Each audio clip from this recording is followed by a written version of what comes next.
केंद्रीय गृह मंत्री अमित शाह ने पश्चिम बंगाल में बाहरी भीतरी की बहस पर मुख्यमंत्री ममता बनर्जी पर निशाना साधा। उन्होंने पूछा कि जब ममता बनर्जी कांग्रेस में थी तब क्या वो इंदिरा गांधी को बाहरी व्यक्ति कहती थी। इसके साथ ही पिछले दिनों बीजेपी अध्यक्ष जेपी नड्डा के काफिले पर हमले को लेकर भी शाह ने ममता बनर्जी सरकार पर हमला बोला और कहा कि केंद्र को राज्य के उन आईपीएस अधिकारियों को केंद्र में प्रतिनियुक्ति पर बुलाने का अधिकार है जो नड्डा की सुरक्षा के लिए जिम्मेदार थे। अमित शाह ने आरोप लगाया कि ममता बनर्जी राज्य में कानून व्यवस्था की स्थिति को नियंत्रित करने में विफल रही है और राज्य विकास के सभी मापदंडों पर तेजी से पिछड़ता जा रहा है।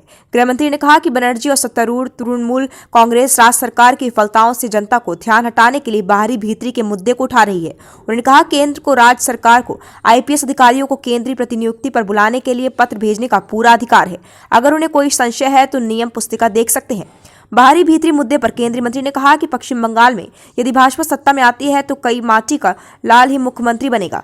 उन्होंने कहा कि मुझे लगता है कि ममता दी कुछ चीजें भूल गई हैं।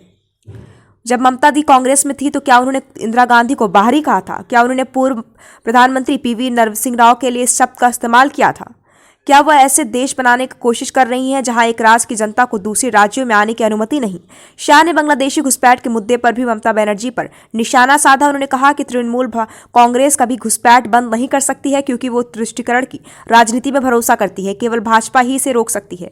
ममता बनर्जी किसानों के प्रदर्शन को तो समर्थन देती है लेकिन बंगाल के किसानों को केंद्रीय योजनाओं का लाभ नहीं उठाने देती। क्या संघीय ढांचे को सम्मान देने का यही तरीका है? एक प्रश्न के उत्तर में शाह ने कहा कि कोविड-19 महामारी पर नियंत्रण के बाद नागरिकता संशोधन कानून के क्रियान्वयन के नियम बनाए जाएंगे। उन्होंने कहा कोरोना वायरस की वजह से इतनी बड़ी कवायद नहीं की जा सकती।